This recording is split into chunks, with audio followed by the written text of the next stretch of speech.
So one of the things we talked about previously that I wanted to expand on, because I'm willing to bet, especially someone with a credible history such as yours in bench, you could probably answer this, is what is your opinion, or really, I don't understand it on the arch bench. You know, you're talking about the lifters that do the big, arch back. I don't understand it. From where I was learning how to lift, I was always a no. It was a big no. You don't arch when you bench.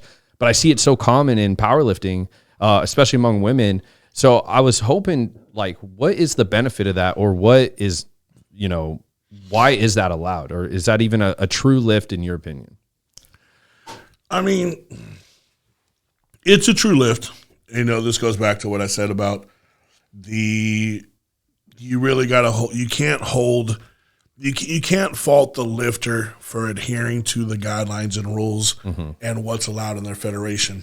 They have to arch in those federations? No, they don't have to, but it's allowed. Okay. And here's where I think it comes from. I think it comes from this kind of – it's kind of like one of those – remember in the Bible, so-and-so begat, so-and-so begat. You have all these coaches that started off that really didn't understand how to increase the bench press, because for the most part, you look at most powerlifting, you go to most powerlifting gyms, most powerlifting coaches, you'll hear numerous times, oh, don't worry about your bench, you have a good deadlift. Don't worry about that, we'll make it up. We'll make up your total, because they only care about the total. They don't care about really increasing the bench. So it kind of it becomes one of those lifts that fall to the wayside. However, with my thought in general is when I coach people, I predominantly want most people to use the strongest part of their bench press, which would be the triceps.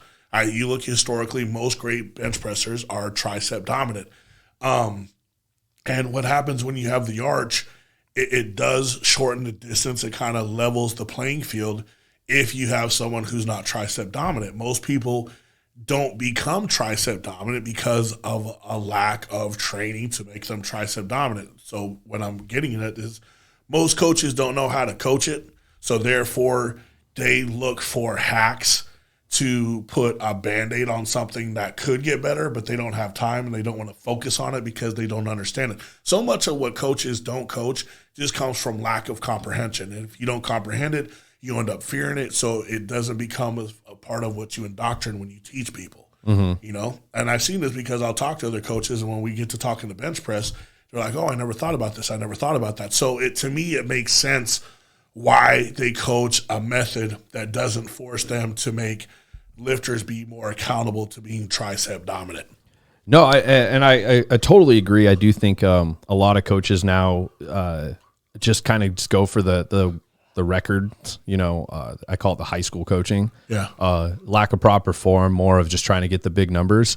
I never understood that. I do see, I've seen a lot of people on blogs and stuff argue about, how that's the proper way or how they get away with it. And it really comes down to emphasis too. Yeah. You look at, and I'm not trying to make this a pissing contest between federations, but you look at traditionally, the IPF, and USA Powerlifting, to them it's more they fundamentally, and this is me. I'll disclaimer. Yeah. This is 100% my opinion. I'm talking as a fan of the sport.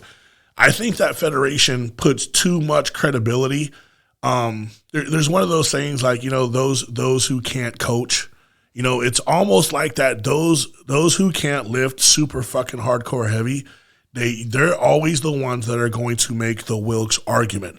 You'll hear that argument made time and time again in that particular federation, those two particular federations, because it lends and it gives it more of an equal playing field to lighter lifters.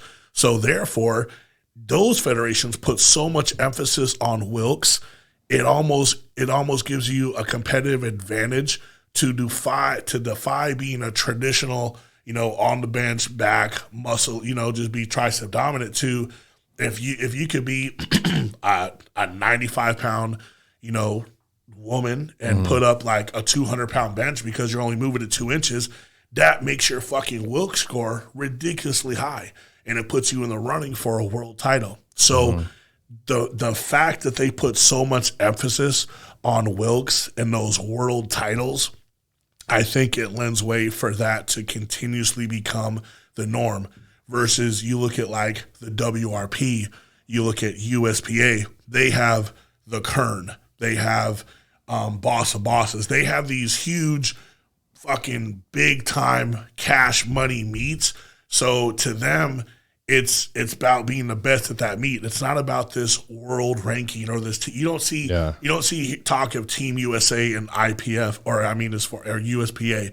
You don't hear it in WRP. You just hear big meet, cash prize, best of the best. So there's not this huge emphasis really on having these crazy body weight to lifts ratios like the other federations, and that's why because they don't really have these huge cash money meets where the biggest, baddest lift takes all. Those federations are predicated around the best Wilks. He knows what wins championships. So once again, you can't fault the lifter for doing what they need to do to be recognized and get accolades in that federation. So when the lifter's chasing it, the coach has got to appease the lifter and the lifter's got to appease the coach. So it just becomes a symbiotic relationship of what works for them and their body type just keeps getting perpetuated versus you really can't worry about that type. You just have to be strong as shit and just be a tricep dominant person in the other federations. And that's why I think you see the two different lifting styles. That's great. I've always been curious. I know a lot of people, it's a pretty common there's heavy other debate. Technical aspects. I'm gonna assume that your lifting audience is educated. So a small point of detail where I can see where that competitive advantage makes place, because say, for example, you look at the top bench pressers in the world and you look at the rules of their federation. You look at the WRP and look at USPA. Your back, your hips have to be in contact, and you have press commands. Your head can come up, which is indicative of a stronger press. You can come up on the balls of your feet, which makes for a little more leg drive and a stronger press. IPF Federation says your head has to stay. It's a much stricter lift.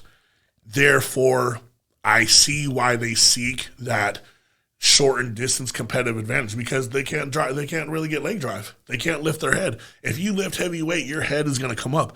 Now, does that aid you a lot? Yeah, it's going to make the difference between, this federation, that federation. So when it comes to me and my expertise in the bench press, I think the IPF, it gives way to those quirky nuances because they're so overly fucking strict about trivial shit. You know what I mean? Is Julius not the strongest presser, with a 780-pound bench press because his head raised while he was pressing it up, or his leg drive got him on the balls of his feet? You know what I mean? Does that make someone in the IPF better because they did 600 or a 600-pound bench press with their feet flat and no leg drive?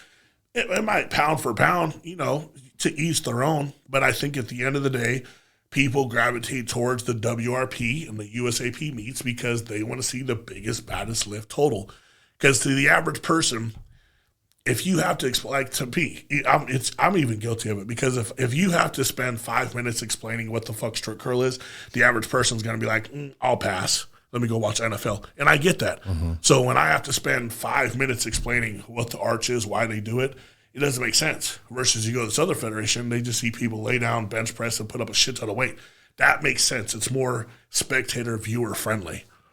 No, and that totally makes sense. And so now with transitioning from bench to curl, because I'm pretty confident that the strict curl trend is going to continue to grow. You're going to see a lot more and more competitors get into it, or even add it into their lifting regimen. A lot of these powerlifting meets, it's usually just bench, deadlift, and squat. And I think you're going to see a nice growth in curl competitors. So if someone is just beginning, what would probably be the best advice for a beginner getting into curl? Don't be so self-critical of form. Mm-hmm. Pay more attention to time and attention workouts and to overload. Cheat curls. Even I put up a meme a couple of days ago where Arnold showed that the arms of the people who do cheat curls are always, why is it they're always bigger than the arms on the form police? And it's true, because in bodybuilding and in powerlifting, there's so many movements that if you don't adhere to being super, super strict, you're allowed to do more weight. Now, am I saying go out there and break your back and have this crazy? No, but I think a little bit of movement, a little bit of English, we even learned that from guys like Dorian Yates and other people, that it's going to be beneficial to a higher total. So my focus is cheat curl, get as strong as you can, and then kind of work backwards and learn how to be strict. And then the biggest naysayers are the people that will constantly say, like, well, Ronnie Coleman lifted a shit ton of weight and he did a lot of power building. I'm like, well, yeah, he had a different condition that made him the way he was, but it wasn't necessarily because he trained, because there's plenty of people who train hardcore and use body English or movement or cheat movements and got super, super strong, super, super fast. And it's kind of each their own, but it's like the people who are going to make those counter arguments, they're never gonna buy into what's gonna make you great anyways. Because there's some people that their argument is going to be anti whatever doesn't let them stay complacent, the same, safe, and they don't ever, heaven forbid get a fucking run in their pantyhose. Heaven forbid they have to go out there and fucking do something. Yeah, no, that makes sense. I do see a nice boost in people starting to join your curling classes on it Mondays and Saturdays? Mm-hmm. Yeah, so I thought that was a pretty important question to ask. So